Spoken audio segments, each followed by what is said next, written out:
I can't honestly say that I regret entering the plumbing profession. I mean, what else was I gonna do? My oldest brother's a police officer with a family of his own, and my other brother's a priest with a lot of disposable income. My temperament has always been ill-suited for either profession. I just wanted a decent life for myself and the family that I might have had. And I didn't really feel like going to school again, ergo, the plumber's trade it was. Or the craft, as our shop steward calls it. I guess I should start this where it begins, right? Context for the record and all. Anyway, after busting my ass as an apprentice, I had finally become a full-fledged brother of the New Hampshire Plumbers Union. It was our shop steward, Erwin Gerhardt, who performed my induction ceremony. Do you, Jeremy Kilpatrick, swear to uphold the integrity of New Hampshire's plumbing infrastructure, and that of her people, as that of yourself? He asked as I knelt before him in a dark room as other hooded figures stood around us in a circle. Steward Gerhardt was an imposing, though well-groomed man who looked to be in his 30s. He had the physique and bearing of a Marine, and the angular face and well-cropped hair of an Army recruitment poster. This I swear, I proclaimed back loyally. And do you, Jeremy Kilpatrick, swear to serve at the interests of your fellow Union brothers, to give your life to the New Hampshire Plumbers Union, he continued. This I swear, my life for the Brotherhood, I shouted with zeal. Finally, I was a made man, and as long as I could keep my head down and move along through with my union contracts without rising up to a leadership position, I'd never have to kiss a single ass ever again. I had finally found professional equilibrium. High enough on the ladder to take a big enough bite of the apple, but low enough to not be bothered with any real responsibility. Like a small-town cop or a parish priest. Like a true Kilpatrick. Rise, brother, Erwin and the other men said in unison as the lights came on in the room. While dim, my surroundings betrayed that my new compatriots were men of taste, as the room had the look of a well-furnished New England hunter's cabin. The bulk of the men unfurled their hoods and made quick for the bar. I turned to follow, but Erwin gripped my shoulder, prompting me to turn. You're one of us now, he said, with the faint crack of a smile, meaning that should you encounter anything that troubles you in your work, you are encouraged to come to me, so that we may face the challenge together, no matter how trivial it may seem. Well, I appreciate that, sir, I said somewhat sheepishly. I mean it, the shop steward insisted. The New Hampshire Plumbers Union is not unlike the interconnected system of pipes upon which it operates. Every part calls for consideration, and only sewage leaks out. His grip on my shoulder tightened before he released me and patted me on the shoulder. As you were, brother, he said before promptly walking away. With that, I turned to approach the bar, only to see a short weasel of a man in what looked like a prom suit standing behind me with a smug grin on his face. My apologies for Mr. Gerhardt.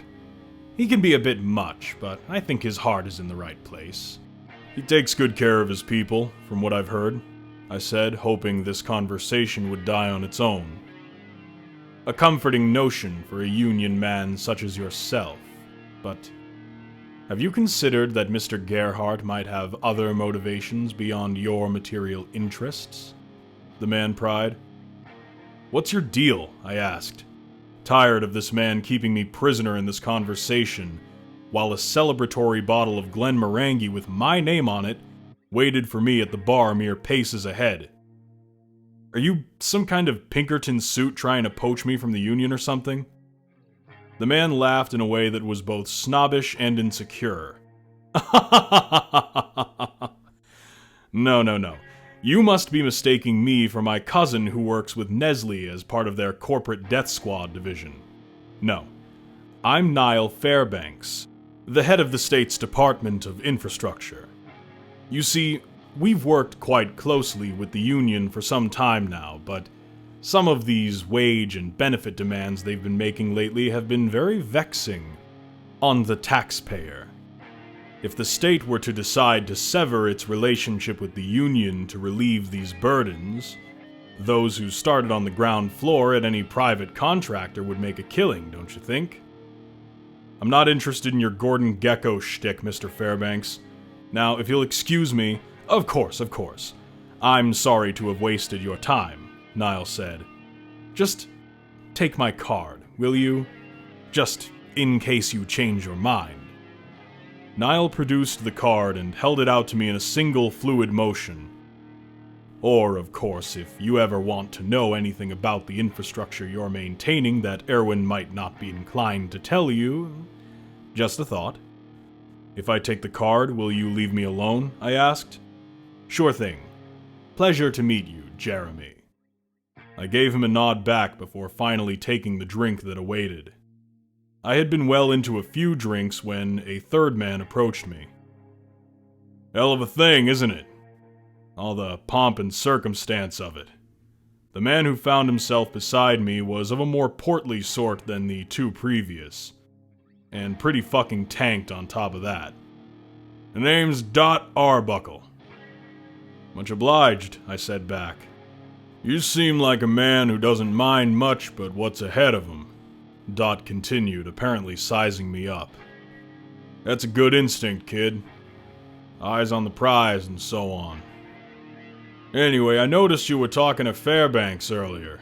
Dot chuckled at the sound of my groaning. Yeah, we butt heads more than you'd think, him being the head of infrastructure and me being the head of public health and all that. Oh, for fuck's sake, not you two, I said. Please don't tell me you have some kind of hidden agenda or whatever. Pfft, Dot exclaimed. Trust me, kiddo, if that were the case, I'd have delegated this conversation to someone else. But if those two knuckleheads over there start steering you away from the interests of public health, let me know. With another gulp of scotch, he wrote a phone number onto a bar napkin. That's Carlotta's number. She'll set up a meeting whenever you'd like. Just keep your calls to business hours, 'cause her ass is working a corner at any other time. I have the number for that too, if you'd like. Thanks, but I'm fine with this, I said, gesturing to the napkin. With that, Dot nodded and began cavorting in a drunken revelry with some of the others in attendance. All in all, it was a fine ceremony. But that's about all I remember of that night. Ever since, I've been a journeyman plumber. After my first few weeks on the job, I got into a certain rhythm. Of course, things often change when you're working on a site, but after a while you adapt. Most days I was working on the pipeline with the rest of the guys, but every Monday I was made to go to Newcastle to do maintenance work on their local sewage system. At first I figured it was due to it being a bit higher end than most others in the area, and needed extra attention. This was before I learned the truth, but we'll get to that. Strange scheduling convention aside, the local septic staff they had on hand were another matter entirely. They seemed possessed by a somnambulant reverie, and refused to even acknowledge my presence, let alone speak to me. They always just trudged along, dead-eyed in their labors. Thankfully, some of the foremen were more helpful, which is why I was ever able to do any work down there in the first place. Eventually, I found someone willing to let me review the water usage record for my own reference in a work-related matter. And it was there that I discovered a peculiar pattern. The record betrayed an unusual spike in Newcastle's water use at around 6 p.m. every Sunday. Every week. Like clockwork. Mind you, this wasn't just a slight bump on Sunday evenings in general, it was an acute, pinprick spike at exactly 6 p.m. every single week. At first, I tried asking around at work, The crew in Newcastle was generally unforthcoming, as you might imagine. And unfortunately, the other guys I worked with on the pipeline, while more willingly helpful, were mostly clueless about the phenomenon. It was after this point that I recalled still having had the infrastructure department head's number. "I see you've finally come to your senses," Niles said on the other line after receiving my call. "Actually, I was calling because I had a question pertaining to infrastructure," I said in an attempt to steer the conversation along. "I recently noticed a weekly spike in Newcastle's water usage, and I figured that if we could get to the bottom of this, I wouldn't have to go down there every week to fix the problem, so I was wondering if you knew anything about that." A long pause followed an exasperated sigh from Niall. "Jeremy, I say sincerely that I mean no offense by asking this, but don't you think these kinds of questions are a bit above your station?" "It was just something I thought deserved your attention, sir," I said. "Then it seems we were both under a misconception," Niall replied. "Here I thought you were a sensible young man trying to make some money. I wouldn't have taken you for such a nosy conspiracy theorist." "Conspiracy theorist?" I asked. "I just wanted to know more about this situation in Newcastle. Honestly, the strangest part about all of it is how hush-hush everyone seems to be about it." "Do you want it more than the money you make doing your job? If not, I suggest you let it go, and leave these macro concerns to state leadership. For what it's worth, I get that you're new, and that driving all the way to Newcastle every week must be a pain in the ass, so I'll let you go with a little bit of advice. When you're faced with an issue, or, as you say, a curiosity like this, my recommendation would be talking to someone with their finger closest to the pulse. Have you considered the possibility that your coworkers have been coerced somehow into silence? Perhaps by your own union's leadership? Just a thought. Anyway, I've got to go."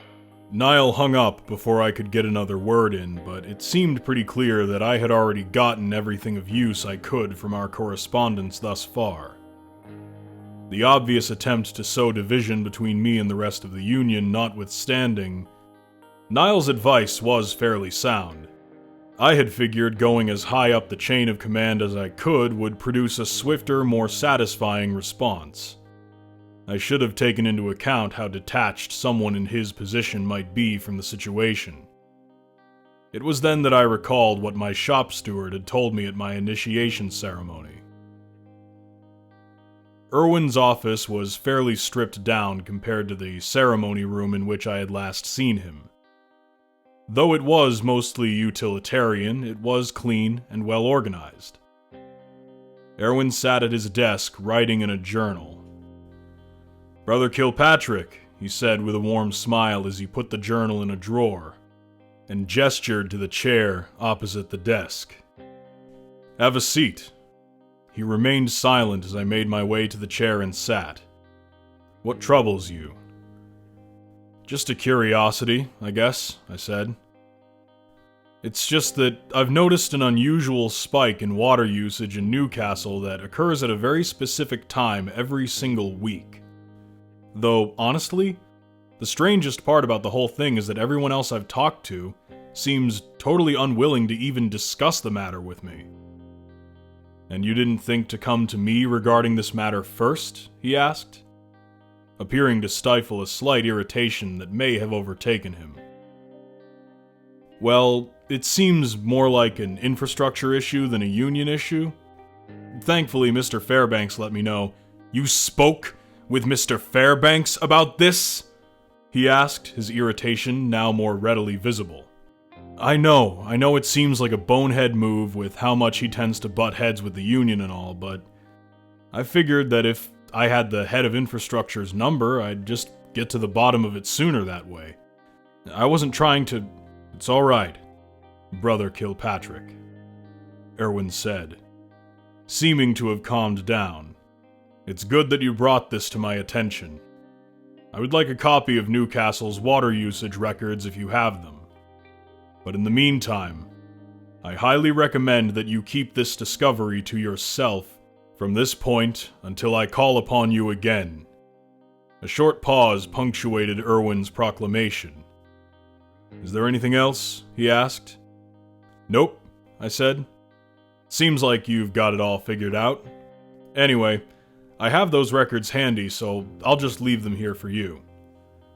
Irwin nodded as I placed the folder on the desk and got up to leave. "Remember, Jeremy," Irwin said as I stood in the door, "waste is a force of nature. Like all others, it requires a guiding hand for its beneficial uses. Beware those who might misuse it." "All right, sir," I said with a nod, not really understanding any of that. I looked into the office window briefly as I walked away. Irwin remained seated at his desk, but had a look of haggard, despondent horror upon his face as he surveyed the records.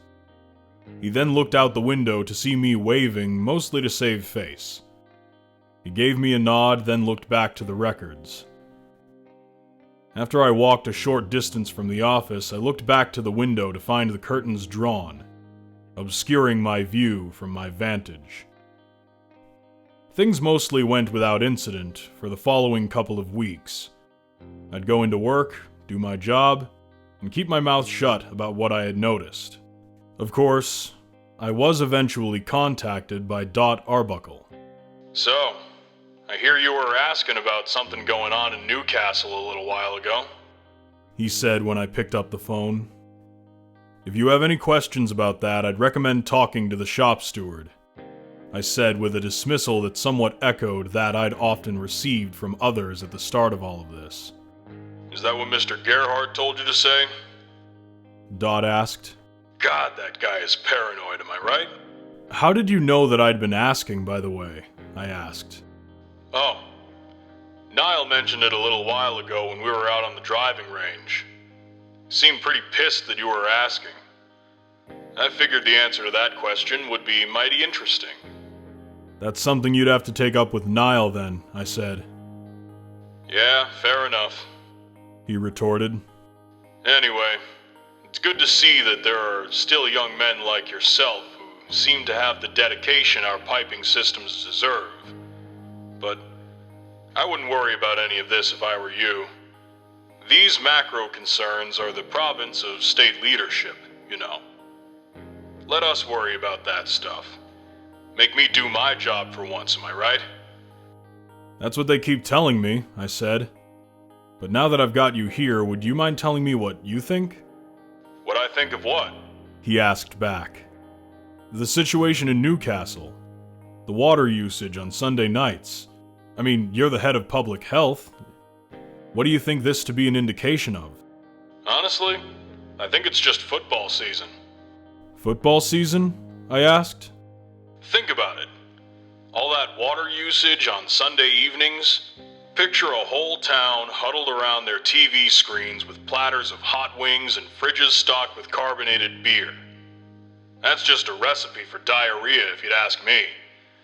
My guess is that it all clears up after the Super Bowl. Hell, maybe even sooner what with Brady gone, am I right?" "That does make a certain kind of sense," I said. "Thank you." "No problem. Take care," Dot said as he hung up. His was a conclusion that might arise naturally out of a lack of context for the report. That is, without knowing of the consistent spike at exactly 6 o'clock on the dot every Sunday, only to return immediately to regular rates of usage.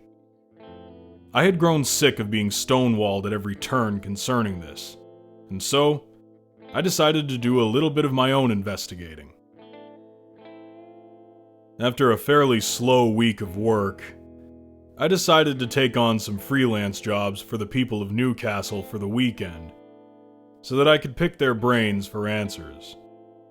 Unfortunately, no one seemed keen to schedule me for a Sunday evening, but nonetheless, I asked my questions. Most offered lame excuses, similar to what Dot had told me about football season and hot wing diarrhea. Others apparently took offense to my line of questioning, and some of them were oddly cryptic about why, saying that a lowly plumber such as myself shouldn't be concerned with such things, the whole bit. One customer, however, was wholly forthcoming. She was an older woman who lived in a fairly big house, mostly being looked after by a live-in nurse who happened to be doing the woman's grocery shopping at the time of my arrival. As soon as I began my work, I brought up the phenomena to see what she might say. Oh, that's because our local HOA agreement contains a clause requiring residents to flush a toilet with a turd in it at exactly 6 o'clock every week, the woman began. It might sound odd to anyone outside of the area, but it's a small price to pay for living in Newcastle. So, it's your HOA that made that rule? I asked. Oh, yes. And as far as I can tell, the other neighborhoods have similar agreements with their associations all over town, she elaborated. Why would the town allow that? I asked. That's a tremendous waste of water and a weirdly personal thing to ask. Do they enforce this at all? Well, I would presume, she replied. I've never gotten in trouble for not following the rule, but sometimes they send out inspectors to our houses when the numbers go lower. That's nuts, I said, honestly. Do you happen to know why they made that rule? Well, it's because the sorcerer wills it, she said in a matter-of-fact sort of way, as if I were supposed to immediately understand. The sorcerer? What are you talking about? I asked. The old woman had a vacant look in her eye for a moment, then appeared to snap back. Who are you again, sir? She asked. I'm Jeremy, the plumber you set up an appointment with earlier this week, I said. Are you all right, ma'am? Is there someone you might need me to call? What are you doing in my house? She asked, now more terrified. I just explained. Never mind. I'm sorry to bother you. I'll be done here in about 15 minutes, then I'll be out of your hair. Get out of my house! Get out of my house right now! She wailed at me, as if I were an intruder. With that, I grabbed my tools and left, calling the woman's nurse to let her know that I was unable to complete the job. The only thing I left out of my message was the topic of our conversation. Erwin wasn't in his office when I tried to alert him to the information I had uncovered. Instead, I found him standing in a semicircle with a handful of other plumbers in the headquarters cafeteria. Brother Kilpatrick, I was just about to send for you. Come, join us, Erwin said as I made my way over. Now that everyone is gathered, I would like to announce your assignment. Today, we will be delving into Newcastle's sewers on an expedition. After studying a report given to me by Kilpatrick earlier this month, I have concluded some officials in Newcastle are hiding something there. What it is, or why they're hiding it, remains unclear. Our goal is to uncover it and formulate a plan from there. It should be known that any and all knowledge of this expedition lies within this circle, and it would be in our best interests for it to remain as such. If there are no further questions, we move out at once. Understood? Yes, sir, the others said in unison. With that, we departed. On the ride over, I got to know my co-workers a bit better, as we all sat in the back of the van while Erwin drove. So, does anyone else have any idea why we're doing all of this? Asked Schultz, one of the more reasonable among us. I mean, we're plumbers, right? What would we even be looking for down there? I'm sure whatever's going on, Erwin knows what he's doing, replied Patricia, our crew's sole woman. Oh yeah, totally, Barella chimed in. We called him that mostly because he brought in spaghetti every single day for lunch. Today we embark on a secret mission into the sewers of Newcastle. He continued with an impression of Erwin. I don't know, man. My guess is that this is all just make work for us from the town or something like that. For someone who likes to mimic him, you often forget a lot of what Erwin tends to say, said Elton, who had been quiet until this point. Based on what he said earlier, don't you think Kilpatrick might be the guy to ask? Everyone present turned to look at me, at which point I explained everything that I had discovered to that point. All the while, Erwin had been fairly quiet behind the wheel until suddenly turning sheet white at my mention of the last thing the older woman had said about the sorcerer's will and so on. While it didn't seem to affect his driving that much, he was clearly disturbed. Our arrival at one of Newcastle's more secluded manholes was punctuated by some of the shop steward's first words of the trip. No one should be able to see us enter from here. Barella, get that cover off. Yes, sir, Barella said as he fished for a crowbar in the trunk. Before we go any further with all of this, can I at least ask if what we're doing is legal? Schultz posited. Oh, fuck off, Schultz, protested Patricia. We're on our first special assignment, and all you can think about is what the cops might think? It's a fair question, Erwin said while pulling a strange tank with a hose attached over his shoulders. And the answer is technically no. Acquiring the requisite permit would have alerted whosoever is behind all of this to our presence here. If this alarms any of you, you're free to leave. Whatever you might say to the others will be counted as our word against yours, rendering a gag order unnecessary. So make your decision now. Does your loyalty lie with the New Hampshire Plumbers Union, or the profane world outside of it? I'm with you. Always, Patricia lilted. More than a decade ago, we both swore an oath, Elton chimed in. And I intend to see it through. So did I, said Barilla as he pried the manhole open. Well, I did kinda get us all into this, I said after a brief silence. It'd be kinda shitty of me to just back out now, don't you think? At this, we all looked to Schultz, expectantly, but without judgment. I feel I've made it perfectly clear that I don't like this idea, he said, breaking the quiet once more. But you've been good to me and mine over the years, Erwin. I figure I owe you at least one favor. Erwin smiled briefly at this. Then it's settled, he said. Now, let's get your water tanks and headlamps equipped and make our descent. Oh, come on now, protested Schultz. The headlamps are a necessity to be sure, but what are we gonna need to lug those things around for? Hopefully nothing, Erwin replied.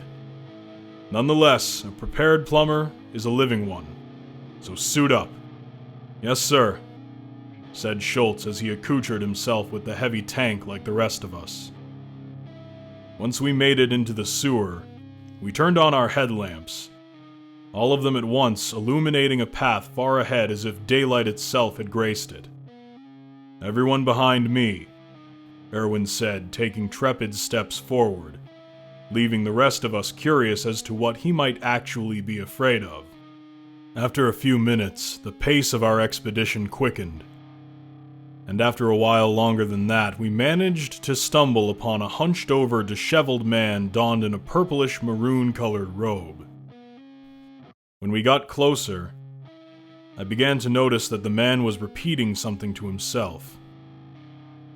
Kyros aposterkos, Kyros aposterkos, Kyros aposterkos, he said as we approached him before stopping abruptly, while the rest of us looked on more with confusion than anything else. Erwin seemed rocked to his core. Are you all right? Patricia whispered to Erwin. What's the matter? My hunch was right, he said back. God help us all. He won't, said the robed man. Erwin Gerhardt, of the New Hampshire Plumbers Union, I presume. We have long desired to finally meet you." "Who the hell is we?" asked Elton. In reply, the man began to cackle, while pulling a small item out from inside his robe. Before anyone could react, he ate it. Rapidly, before our eyes, the robed man began to transform. At first, his hair and fingernails began to fall out, and he began leaking a brown substance from every conceivable open pore and orifice. Soon after, he became a large brown monster, with only a vague human shape. As he lumbered towards us, Erwin aimed his hose and sprayed what looked like the creature's throat, until the item he had eaten was dislodged, causing him to crumble and melt to the floor. "What the fuck was that?" Schultz asked in sheer terror. "A shit golem," answered Erwin.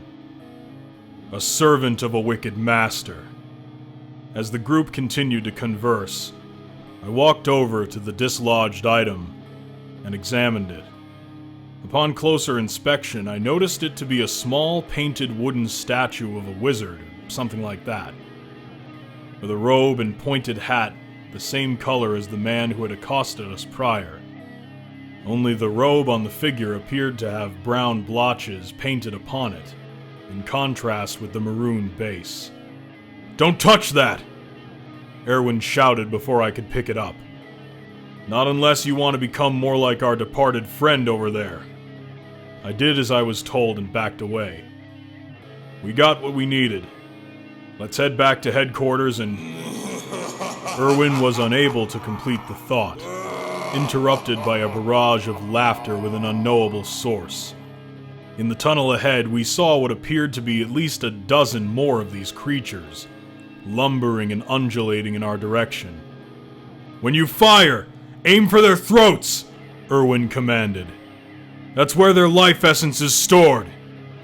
With that, the battle of the Newcastle sewer system began.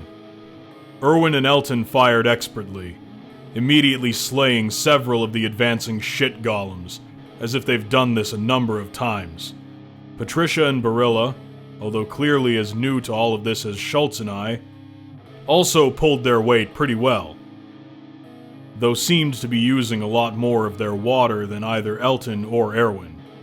Schultz, all the while, had his back to the corner, spraying any part of any particular shit golem that came within 10 feet of him. With the opportunity availed to me by the line of fire created by Erwin and the others, I took out the two that had been hassling Schultz from behind. "Alright, clearly you and I are the ones who suck the most at this," I began. "And that being the case, I suggest we hang back here and take out any stragglers that get close to the others." Schultz nodded, and we made our adjustment. The strategy seemed to be working for a time. The only real snag in the operation was that these creatures just kept fucking coming. It was as if any time we'd take out one, two more would crawl forth from the other side of the tunnel. Barilla was the first to run out of water in his tank, evidenced by his failure to take out the shit golem that stood a mere 5 or so feet away from him. Before anyone could react, it wrapped itself around Barilla's arm. From there, the shit climbed up his arm all on its own. Once Barilla was entirely consumed, the creature nearly doubled in size and swiftly latched itself onto Patricia, doing to her what it had to Barilla. At this, the creature grew once more, seeming to add the weight of its victims to its overall mass. Once this happened, the other shit golems ceased to attack us, instead merging themselves with the newly larger among them. "Elton, focus your fire on the smaller ones so that they can't make this thing any bigger." "I'll take care of it." Elton nodded and did what he was told. "Schultz, Kilpatrick, drop your tanks and get back to the surface. They won't follow you there." With that, Schultz did as he was told. "I can't just leave you two here," I protested. "When you get back to headquarters, go to my office. You'll find a leather-bound notebook in a desk drawer. he replied calmly as he concentrated pressurized water on the giant beast in front of us. "You'll find the answers you seek there, Jeremy." With that, I dropped my tank and followed Schultz. Our escape was fairly swift on account of the fact that we were both fucking sprinting to the ladder. Schultz climbed up first and I followed close behind. Once we were out of the sewer, Schultz reapplied the manhole cover. "Hey!" I protested. "We can't just block the exit. There are still 2 men down there." "Yeah, and a veritable host of shit monsters.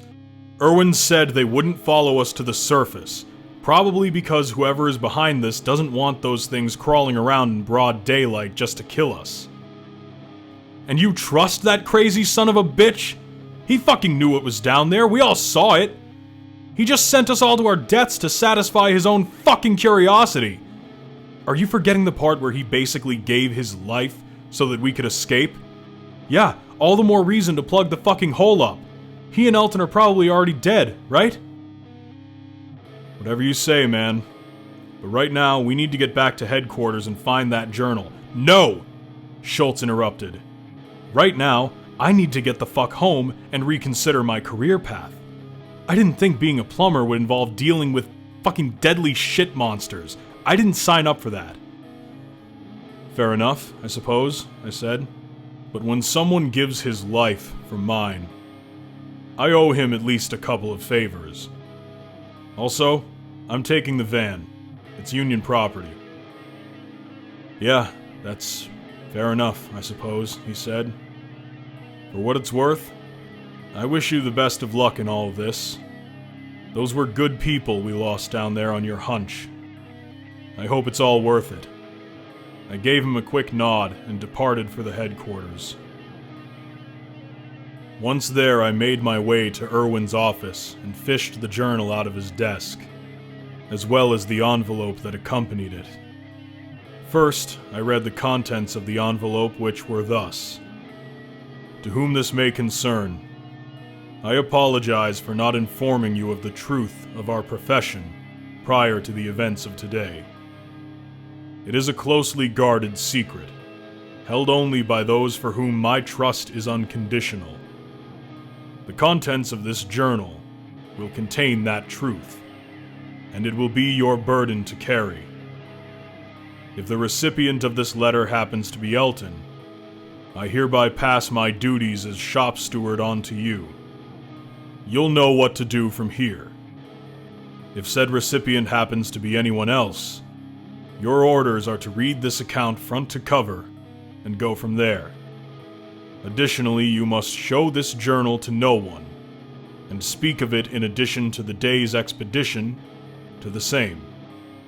Guard these secrets with your life, if you must. Take regard, Shop Steward Erwin Gerhardt of the New Hampshire Plumbers Union." I'd spent the last few days at home attempting to decipher Erwin's journal. Progress has been fairly steady but somewhat slow. I did, however, manage to figure out my next move, that being a stakeout of an upcoming meeting of a certain group in Newcastle called the Fellowship of the Rolling Scarab. In fact, I'm headed to their location later tonight. I'll update this sometime after that if I'm able. Hey, it's a living, right?